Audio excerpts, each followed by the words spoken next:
নমস্কাৰ শ্ৰদ্ধাৰ ছাৰবাইদেউসকল বিদ্যালয় শিক্ষাৰ সৈতে সম্পৰ্ক থকা আপোনালোকৰ অসমীয়া ইউটিউব চেনেল ইনফৰ্ম হাবৰ আন এটি ভিডিঅ'লৈ স্বাগতম জনাইছোঁ আশা কৰিছোঁ আপোনালোক ভালে আছে ছাৰবাইদেউসকল শিক্ষক শিক্ষয়িত্ৰীসকলৰ আৰ্জিত ছুটি বৃদ্ধিৰ কাৰণে শিক্ষকৰ সংগঠনসমূহে দাবী উত্থাপন কৰিছে আৰু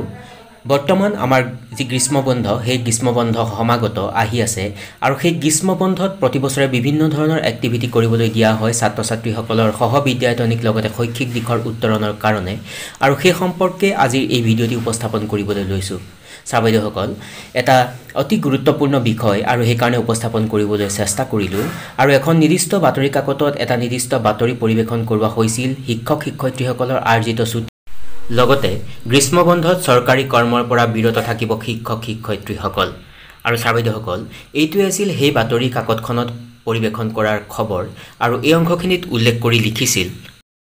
শিক্ষকৰ আৰ্জিত ছুটি বৃদ্ধিৰ দাবী অন্যথা গ্ৰীষ্মবন্ধত চৰকাৰী কৰ্মৰ পৰা থাকিব বিৰত শিক্ষকৰ আৰ্জিত ছুটি বৃদ্ধিৰ দাবীত পুনৰ সৰব হৈ উঠিছে সদৌ অসম সন্মিলিত শিক্ষক মঞ্চ তাৰ পৰৱৰ্তী অংশখিনিত উল্লেখ কৰিছে অহা 30 জুনৰ পূৰ্বে আৰ্জিত ছুটি বৃদ্ধিৰ সিদ্ধান্ত ৰাজহুৱা নকৰিলে গ্ৰীষ্মবন্ধৰ সময়ত শিক্ষক সমাজে কোনো ধৰণৰ চৰকাৰী কৰ্মত নিয়োজিত হোৱাৰ পৰা বিৰত থাকিব এটা বিবৃতি যোগে আজি এই কথা ঘোষণা কৰিছে 12টা সংগঠনৰ ঐক্যমঞ্চ সদৌ অসম সন্মিলিত শিক্ষক মঞ্চই অহা 30 জুনক শেষ সময়সীমা ধাৰ্য কৰি দি সন্মিলিত শিক্ষক মঞ্চই কয় যে অসম চৰকাৰে বাৰম্বাৰ শিক্ষকৰ আৰ্জিত ছুটিৰ বিষয়টো প্ৰতিশ্ৰুতি দিয়াতে সীমাবদ্ধ ৰাখি চূড়ান্ত সিদ্ধান্ত দিয়াৰ পৰা বিৰত আছে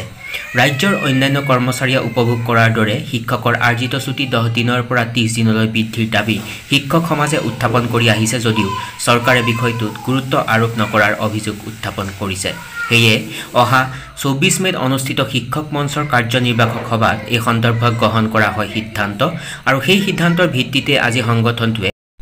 অসম চৰকাৰক 30 জুনৰ ভিতৰত এই সম্পৰ্কীয় চূড়ান্ত সিদ্ধান্ত গ্ৰহণ কৰিবলৈ দাবী জনায়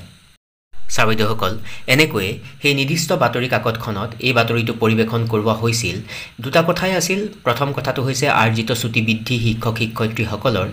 আৰু তাৰ পিছত উল্লেখ কৰা হৈছিল যে যদি আৰ্জিত ছুটি বৃদ্ধি নহয় তেতিয়াহ'লে গ্ৰীষ্মবন্ধত চৰকাৰী কোনো ধৰণৰ কাৰ্যসূচী শিক্ষক শিক্ষয়িত্ৰীসকলে গ্ৰহণ নকৰিব